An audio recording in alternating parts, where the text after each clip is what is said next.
조갑제TV 시청자 여러분 안녕하십니까. 저는 조갑제닷컴의 조사별입니다.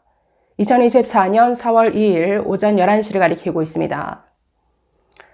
어제 윤석열 대통령은 의대 증원의 필요성을 강조하기 위해서 마치 우리나라가 의료 지옥인 것처럼 현실 왜곡했습니다. 그러면서 의사 숫자를 가지고 다른 나라와 비교를 하는데 영국, 독일, 프랑스를 예로 들었습니다. 전 이걸 보면서 대체 공공의료를 하자는 건가? 의료 사회주의를 주창하는 건가? 이런 생각이 들었는데 이런 의심을 할 수밖에 없는 게 박민수 보건복지부 차관을 비롯해서 복지부의 핵심 관계자들이 대체로 공공의료를 주창했던 사람들입니다.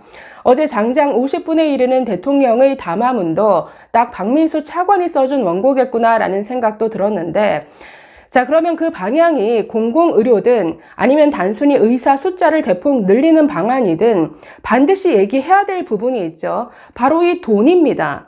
아니 공공의료 아니면 의사 숫자를 대폭 늘린다라고 하면서 이 돈, 국민들이 부담해야 될 보험료, 이 사회적 비용을 얘기하지 않고 이 공공의료를 얘기한다라는 것은 말이 안 된다라는 거죠. 자, 영국, 독일, 프랑스 전부 의사 숫자 우리나라보다 훨씬 많습니다. 자, 그런데 그 나라 사람들이 부담하는 이 세금, 건강보험료와 같은 이 메디컬 텍스, 왜 이 부분은 언급을 안 하죠? 자, 그 나라 국민들 소득의 약 15%, 20%, 25%, 이 정도 규모의 어마어마한 세금을 내면서 이 공공의료를 유지하고 있는데 왜 이 부분을 쏙 빼놓냐라는 것이죠. 제가 의대 대폭 증원에 반대하는 이유도 건강보험료의 상승, 나아가서 건강보험 재정의 고갈 내지의 파탄을 불러올 수 있는 이런 재앙적 결과를 초래할 수 있기 때문입니다. 이 문제에 대해서 전혀 다른 분의 의견을 좀 소개를 해드리려고 하는데 자, 지금 개혁신당의 공관위원으로 가 있다라고 합니다. 자, 의사, 피부과 전문의죠. 함익병 선생이 한 CBS 라디오에 출연해서 지금의 의료 문제를 아주 쉽게 설명을 합니다.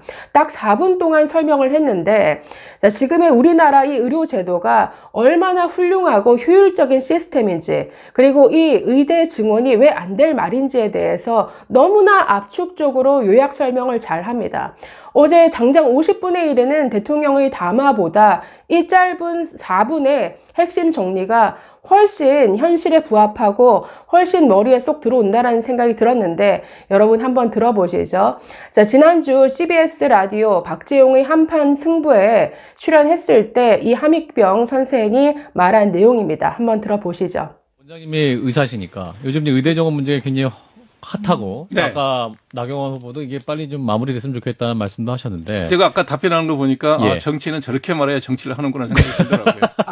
2,000명 정원 이게 많습니까? 이게 2,000명이? 실행이 불가능합니다. 그쵸? 그렇군요. 그러니까 대통령의 의중을 갖고 우리가 잘못했다 잘했다 평가하는 게 아니고 의사가 부족한지 안 한지에 대한 팩터도 사실 확인이 잘못된 거예요. 뭐 우리가 늘 OECD 인용을 하는데 OECD 평균보다 우리가 의사 수가 적어요. 그게 한의사까지 포함됐으니까 서양 의사 숫자는 더 적을 거예요. 그 사실이에요. 그런데 우리가 사람 숫자만 갖고 모든 일을 다 하지는 않죠. 소수 정예라는 게 있잖아요. 예. 자, 지난 이제 코로나 사태 때 우리가 그럼 의사 수가 많아 갖고 전 세계에서 가장 낮은 사망률을 보였나요? 그러면 우리가 영국에 비하면 한 60% 정도 적어요. 영국은 3.5명인가 우리 2.1명인가 그렇거든요. 예. 그러면 그렇게 차이가 나는데 영국은 위암 진단이나 대장암 진단을 받으면 위암입니다. 수술 날짜 잡아드리겠습니다 하고 내년 날짜 잡아줘요. 우리는 위암입니다. 다음 주 수술 스케줄 잡아요. 그러면 뭐가 잘못된 거예요? 영국은 의사는 많지만 의사들이 다 공무원식으로 돼 있어요. 거기는 메디컬 텍스를 내는 시스템, NHS라고 내셔널 헬스 서비스라고 공무원식이에요.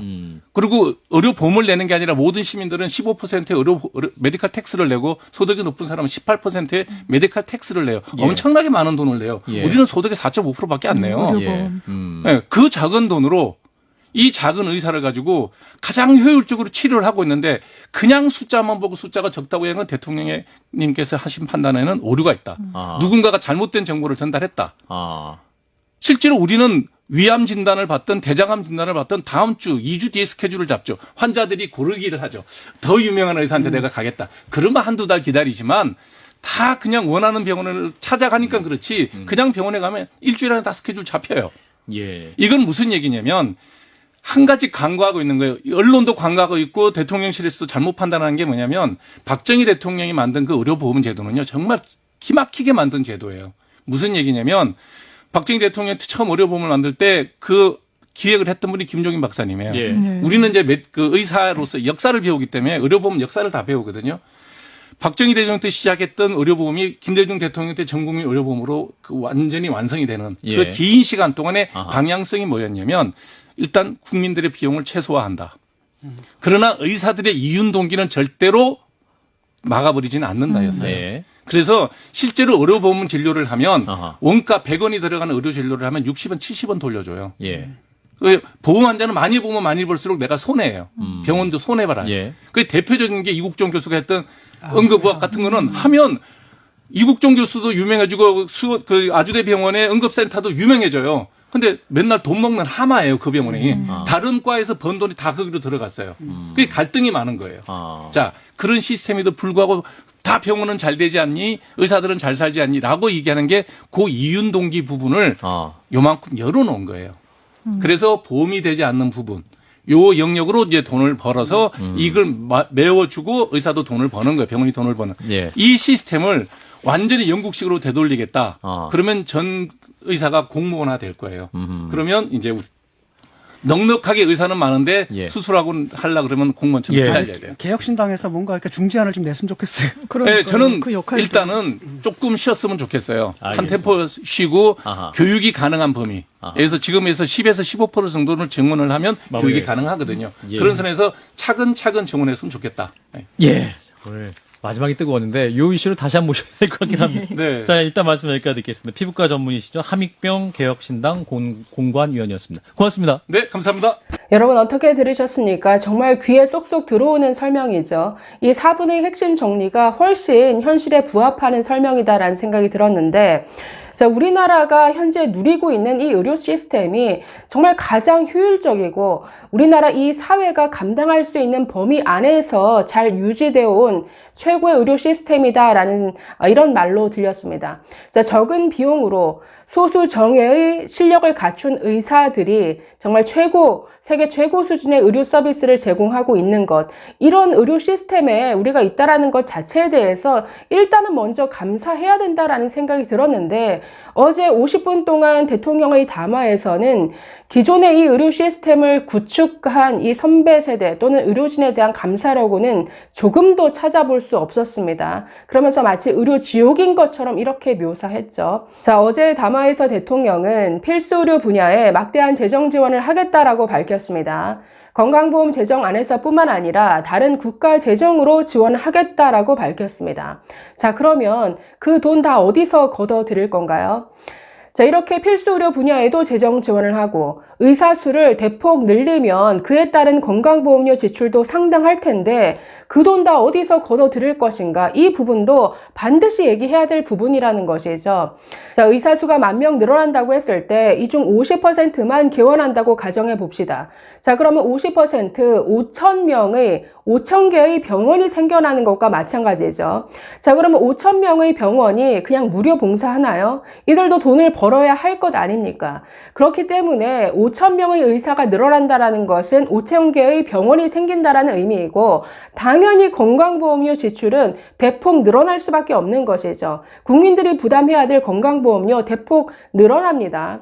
자, 그런데 우리나라 건강보험 재정이 지금 얼마나 심각한 상황인가? 여러분 한번 표를 보실까요? 자, 보시면 초록색 바탕과 보라색 바탕이 나오는데, 이 초록색 바탕은 건강보험료를 지금 부담하는 인구입니다. 자, 2022년을 보시면 초록색과 저 보라색 분포가 거의 비등비등해 보이는데, 자, 지금도 이 건강보험료를 납부하고 있는 인구보다 건강보험료를 납부하지 않고 이 건강보험료를 지출하게 만드는 인구가 지금도 더 많죠. 그런데 가면 갈수록 어떻습니까? 이 건강보험료를 내는 인구는 점점 줄어들고, 내지 않고 이 우리 사회가 부양해야 되는 이 노년 인구는 이렇게나 늘어난다라는 것이죠. 자, 이 말은 뭡니까? 그만큼 미래 세대가 부담해야 될 몫이 부담이 훨씬 커진다라는 것이죠. 건강보험료를 내는 생산 활동 인구는 줄어드는데 부양해야 될 인구는 이렇게나 많아진다. 자, 그런데 우리나라 건강보험 재정 현황은 어떤가? 자, 보시면 2024년에 지금 준비금이 30조 6천억 정도 되는데 이 준비금으로 뭐 병원 등에 이 보험료를, 그러니까 돈을 지급할 수 있는 개월 수가 3.8개월입니다. 지금은 단기 수지가 2조 6천억 원이죠. 지금은 그나마 들어오는 돈이 그래도 더 많다라는 겁니다. 나가는 돈보다. 자, 그런데 시간이 가면 갈수록 어떤가요? 오른쪽으로 갈수록 세 번째 단기 수지는 계속 마이너스가 되다가 28년이 되면은 마이너스 1조가 될 것이다. 그만큼 들어오는 돈보다 나가는 돈이 훨씬 늘어난다는 의미이죠. 게다가 준비금도 줄어들어서 28년에 준비금 28조로 이 건강보험, 즉 병원에 돈을 지급할 수 있는 가능 개월 수가 2.7개월이 된다. 자, 이게 시간이 더 지나면 아예 0개월이 되면 어떻게 될까요? 이건 건강보험 재정 파탄, 즉 회사로 말하면 부도가 나는 겁니다. 줄 돈이 다 고갈되어서 병원에게 지급해야 될 돈이 없다. 자, 그러면 우리나라 건강보험 이 제도 자체가 파탄 나는 것, 이건 부도 사태가 나는 것이죠. 지금 우리나라 건강보험 재정이 이렇게나 심각한 상태입니다.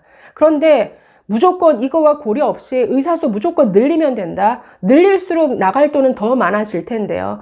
그렇기 때문에 지금 이 사회가 부담해야 될, 국민이 부담해야 될 이 비용에 대한 언급 없이 이렇게 막대한 재정 지원을 하겠다. 의사수 이렇게 늘리겠습니다. 이렇게 공언하는 것 자체가 얼마나 위험한 도박인지를 저는 얘기하고 싶은 겁니다. 감사합니다.